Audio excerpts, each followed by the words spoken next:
సలాంలండి సలాంలు ఓం సత్యమూలండి ఓం సత్యంలో స్వర్గంలో ఉన్న మాటలు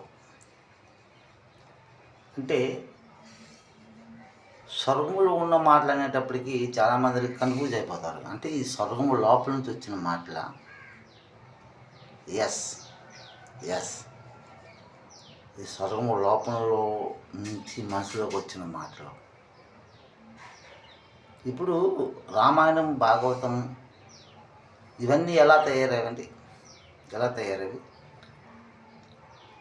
మనిషి లోపలికి ఆ దేవుడు వచ్చి లిఖిత చేయించారు, వ్రాయించారు. అలాగే ప్రస్తుత గ్రంథం కూడా అలాగే మనుషులే రాశారు, మనమే రాశాము. దేవుడే మనుషులోకి వచ్చి రాపించారు. ఖురాన్ కూడా అంతే, పంజాబీ సిక్ గ్రంథం కూడా అంతే.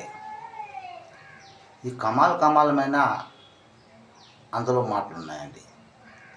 కాకపోతే దీంట్లో నరహత్య చెయ్యండి, పశుపక్షులు జంతువులు తినండి, నో, ఎందులో లేదండి. కాకపోతే ఇది మనలో మనమే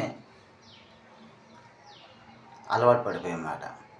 అది ఎలా అలవాటు పడిపోయామంటే, విదేశీయులు మన దేశానికి వచ్చి మన ఇండియా వాళ్ళతో కలెక్షన్ అయ్యి వాళ్ళకి నేర్పించి అలాగలాగా ఈ జంతువులు ఈ పక్షులు అన్నీ తినడం అలవాటు అయింది. కాకపోతే మనలో మన హిందూ, ముస్లిం, సిక్కుల ఎవరికి అలవాటు లేదండి, ఫస్ట్ లేదు. అయితే కమాల్ స్వర్గంలో మాటలు ఏంటంటే, మనకి 1947లో అంటే 46-47లోనే మనకి స్వతంత్రం వచ్చింది.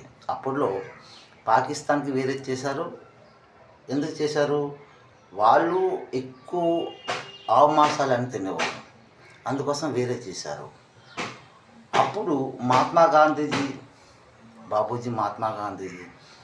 పండిత్ జవహర్లాల్ నెహ్రూజీ, సర్దార్ వల్లభాయ్ పటేల్ సాబ్, ఇంకా అనేక మన పూర్వీకులు చాలామంది ఉన్నారు. వాళ్ళ పేర్లు చెప్పుకుంటూ చాలా ఉన్నాయి.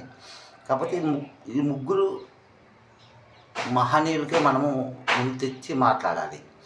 అప్పుడు హిందుస్థాన్, పాకిస్తాన్ వేరే అయ్యేటప్పుడు అప్పుడు మాట్లాడుకున్నారన్నమాట. ఎలా మాట్లాడుకున్నారంటే, మనిషితో మన దేశంలో హిందూ అయినా, ముస్లిం అయినా, సిక్ అయినా, ఇసాయి అయినా ఎవరైనా సరే మాంసాహారాలు, సారాలు తాగకూడదు. తాగితే అది ఇక్కడ ఉండను కాదు, ఎవరైనా సరే అవుట్ అని ఆ రోజు అప్పుడు మాట్లాడుకున్నారండి.